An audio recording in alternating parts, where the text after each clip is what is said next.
ஜூலை 18 அல்ல, நவம்பர் 1ஆம் தேதிதான் தமிழ்நாடு நாள் என்று அன்புமணி ராமதாஸ் தெரிவித்துள்ளார். திமுகவின் வரலாற்று திரிபை தாவேக அரசும் பின்பற்றக்கூடாது என்றும் அவர் கேட்டுக்கொண்டுள்ளார்.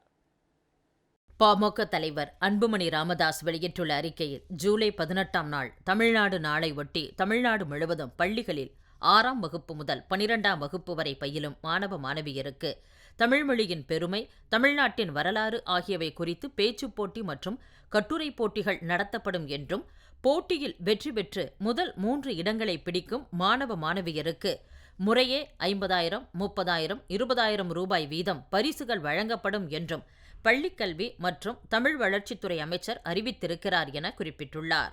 தமிழ் மொழி வளர்ச்சி மற்றும் அதன் பெருமைகளை பரப்புவதற்கான இத்தகைய பணிகள் வரவேற்கத்தக்கவை.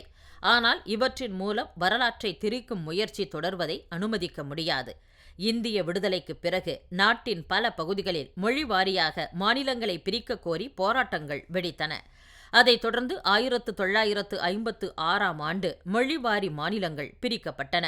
அதுவரை இந்தியாவில் 6 மாநிலங்களும் 3 யூனியன் பிரதேசங்களும் மட்டுமே இருந்த நிலையில் அவை பிரிக்கப்பட்டு 14 மாநிலங்களும் 6 யூனியன் பிரதேசங்களும் உருவாக்கப்பட்டன. அதுவரை ஆந்திரா, கர்நாடகம், கேரளம் ஆகியவற்றின் நிலப்பரப்பை உள்ளடக்கியிருந்த சென்னை மாகாணத்தின் பெரும் பகுதிகள் அங்கு வாழும் மக்கள் பேசும் மொழிகளின் அடிப்படையில் பிரித்து புதிய மாநிலங்களாக உருவாக்கப்பட்டன. தமிழ்நாடு என்ற பெயரில் இப்போது அழைக்கப்படும் நிலப்பரப்பு புதிய சென்னை மாகாணமாக அறிவிக்கப்பட்டது. அதன் அடிப்படையில் கர்நாடகம், கேரளம், ஆந்திரம் ஆகிய மாநிலங்களும் புதுச்சேரி யூனியன் பிரதேசமும் நவம்பர் 1ஆம் தேதியைத்தான் முறையே கர்நாடகம் நாள், கேரளம் நாள், ஆந்திரம் நாள், புதுச்சேரி நாள் என்று கொண்டாடி வருகின்றன. அதேபோல் நவம்பர் 1ஆம் தேதியை தமிழ்நாடு நாளாக அறிவிக்க வேண்டும் என்று பாட்டாளி மக்கள் கட்சி பல ஆண்டுகளாக வலியுறுத்தி வந்தது. தமிழ் அறிஞர்கள், தமிழ் உணர்வாளர்கள் போன்றோரின் கோரிக்கையும் இதுவாகவே இருந்தது. அதை ஏற்று நவம்பர் 1ஆம் நாள் தமிழ்நாடு நாளாக கொண்டாடப்படும் என்று 2019ஆம் ஆண்டில் அப்போதைய முதலமைச்சர் எடப்பாடி பழனிசாமி அறிவித்தார். ஆனால் 2021ஆம் ஆண்டில் முதலமைச்சராக பொறுப்பேற்ற மு.க. ஸ்டாலின் சம்பந்தமே இல்லாமல் ஜூலை 18ஆம் தேதி தமிழ்நாடு நாளாக கொண்டாடப்படும் என்று அறிவித்தார். தமிழ்நாட்டின் வரலாற்றில் ஜூலை 18ஆம் தேதிக்கு பல சிறப்புகள் உண்டு. ஆனால் தமிழ்நாடு நாளாக கொண்டாடப்படும் தகுதி அந்த நாளுக்கு இல்லை.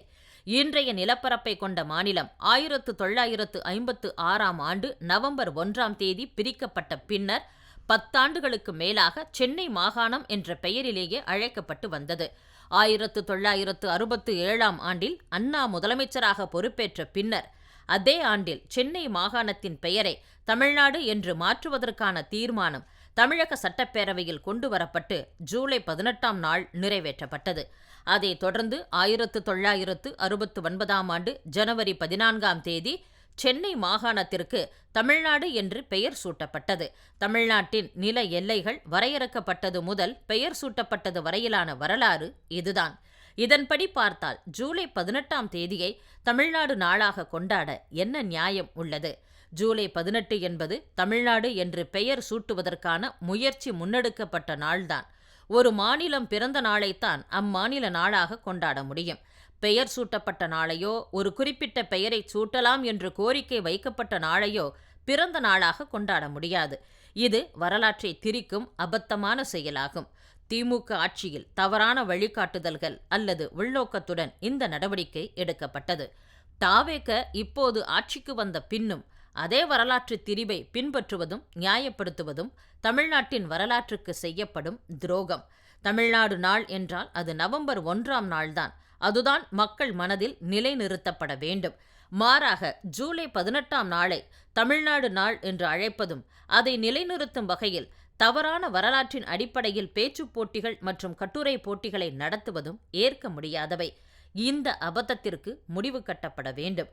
தேவைப்பட்டால் தமிழ் அறிஞர்கள், தமிழ் உணர்வாளர்கள், எல்லை போராட்ட தியாகிகள் உள்ளிட்டோரை அழைத்து பேசி தமிழ்நாடு நாள் எது என்பதை தீர்மானிக்க வேண்டும். மாணவ செல்வங்களுக்கு பெருமை மிக்க உண்மை வரலாற்றை போதிக்க வேண்டும் என்று அன்புமணி வலியுறுத்தியுள்ளார்.